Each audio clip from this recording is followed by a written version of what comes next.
I'm sorry I can't be physically present here with you at the launch today, but I'm certainly with you in spirit because it's a great cause that we're all now embarked upon.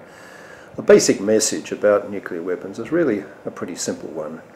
So long as any country has nuclear weapons, others will want them. So long as anyone has them, they're bound one day to be used, by accident or by design, and any such use would be absolutely catastrophic. That was the basic message that came out of the Canberra Commission on the Elimination of Nuclear Weapons, which I had something to do with putting together in 1996. That was also the very basic message of the Blix Commission on the Weapons of Mass Destruction, which I was a member of. And it's a message that really does need to be heard, along with quite a few other messages about the dangers of nuclear weapons. The international situation really now is as fragile in this respect as it's ever been. 27,000 weapons in nuclear stocks, 12,000 of them actually still currently deployed.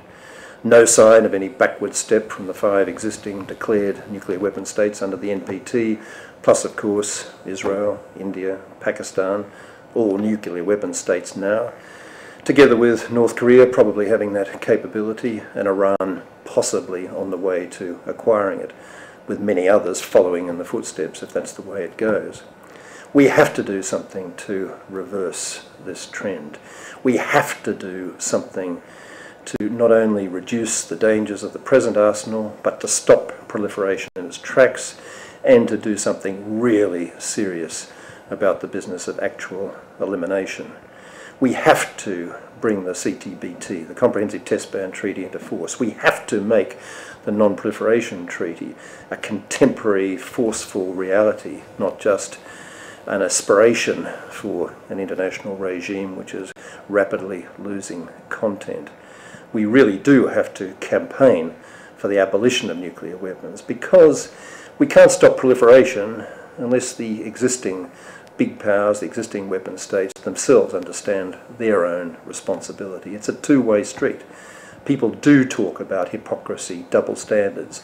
People do really mean it out there in that world in which I live and work and try to advocate these things. People do make the point over and over again that how can they be expected to take seriously their obligations under the NPT when others don't. It is a tragedy when the UK goes down the route of renewing Trident, when so obviously this could be a path-breaking new precedent. And it's critically necessary that all of us around the world continue to campaign to ensure that we can turn this thing around. Of course it is the case, as we said in the Blix Commission, that you can't uninvent nuclear weapons, but you can outlaw them. And I can certainly envisage a world that is nuclear weapons free, that has abolished nuclear weapons. We all must envisage that and work to make that a reality among policymakers, decision makers who have been all too hard to convince. But they can be convinced by the efforts and by the energy of the kind of people that are gathered here today, and I wish this campaign every possible success.